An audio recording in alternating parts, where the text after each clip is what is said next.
इश्क़े रसूल पाक का हामिल बना दिया। मेरे खुदा ने दिल को मेरा दिल बना दिया।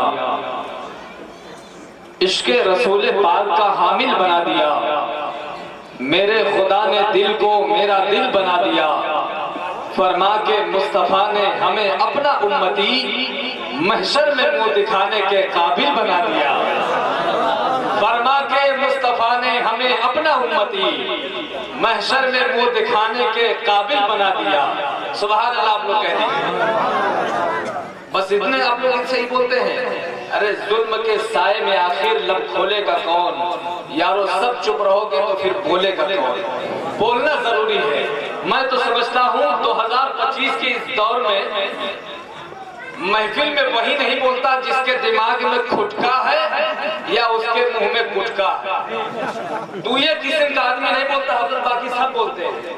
नजर बेदार रखने को कसौटी पास रखते हैं, उन्हें क्या नींद आए जो चुनौती पास रखते हैं। तो थोड़ी देर आप कंट्रोल करिए और मोहब्बत से जो है तो सुभान अल्लाह और माशाअल्लाह कह करके मजनू को एक बार हरा करिए। कह दीजिए सुभान अल्लाह, और बुलंद आवाज से कह दीजिए सुभान अल्लाह। अभी पीछे वाले कुछ ऐसे भी हैं जो बिल्कुल खामोश बैठे हुए हैं। कुछ लोग ऐसे हैं जो रोड में टहल रहे हैं। मेरे भाई, मैं आपको टोकन मिला हुआ है क्या रोड में टहलने के लिए?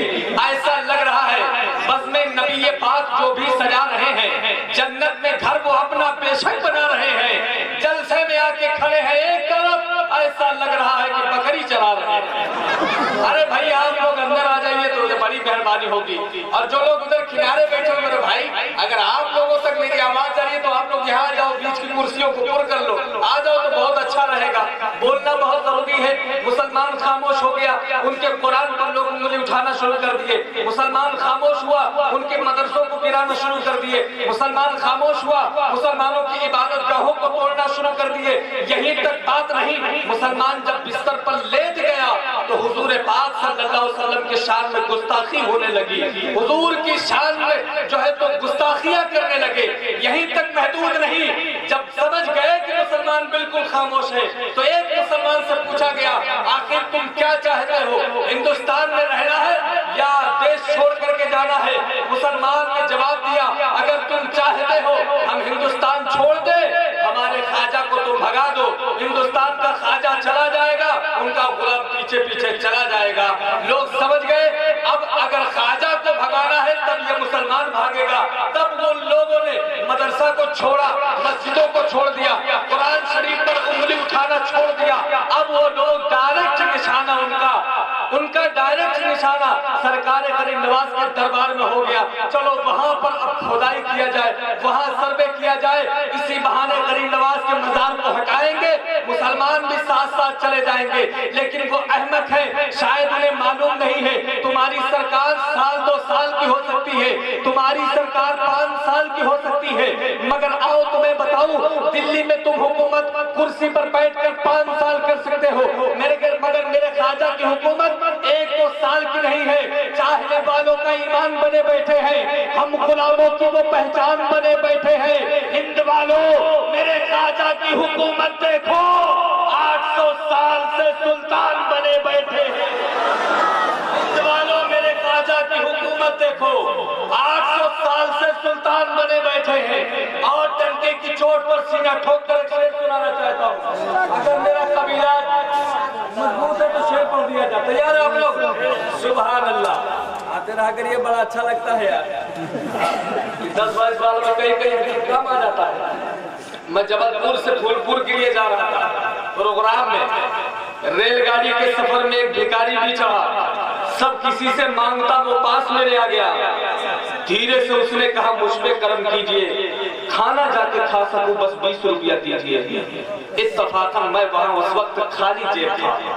धीरे से मैंने कहा कि माफ कर दो, तुम जरा माफ कर दो। सुनते ही वो इस कदर छल्ला गया, बड़बड़ाता हुआ वो पास मेरे आ गया। कहा, करदा माफ करते करते तुम बर्बाद होके रहे, ठीक से मैं जोड़ दूं तो लाखों का घाटा हुआ। धीरे से उसने कहा, भूखे पे कर्म कीजिए, 20 रुपया नहीं है तो 2 रुपया दीजिए। मैं बड़ा मजबूर था, इनकार ही करता गया। तंग आकर वो भिखारी जोर से कहने लगा, 2 रुपया भी नहीं है आपके जब हाथ में, आज आइए फिर भीख मांगे दोनों मिलके साथ में। ये 10-20 वाला कहीं ना कहीं काम आ जाता है। 10 का नोट किसी कोने में सिमट जाए तो क्या होगा, किसी मजबूत धागे से लिपट जाए तो क्या होगा। बड़ा सा बैग लाने की जरूरत है मिश्राबाद में, ये छोटा सा थैला अगर फट गया तो क्या होगा। मुस्कुराइए, मोहब्बत से पर कह दीजिए सुभान अल्लाह। सारा मजमा हाथ उठाकर कह दे या गरीब नवाज, से कह दे या गरीब नवाज। अब एक शेर सुन ले, एक शेर सुन लीजिए। अगर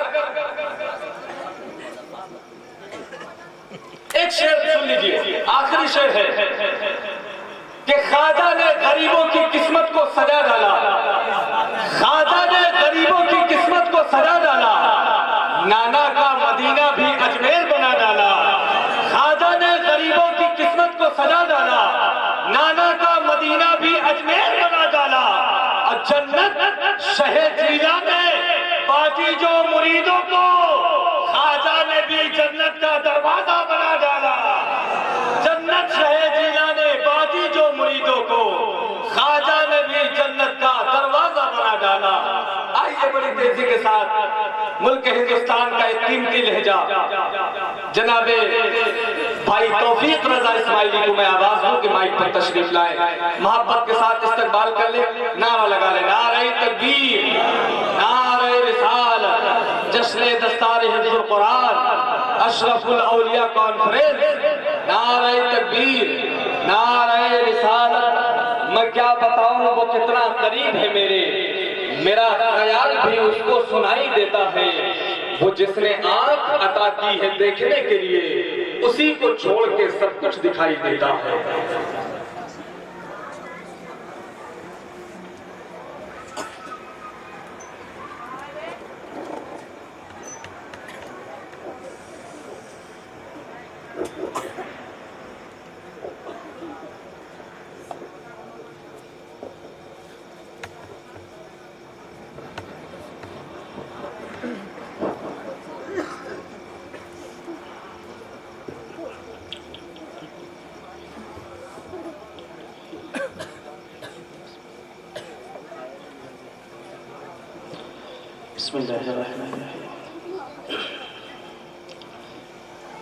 मेरे बार पे तशरीफ फरमा मुअज़्ज़ज़ उलमाए किराम,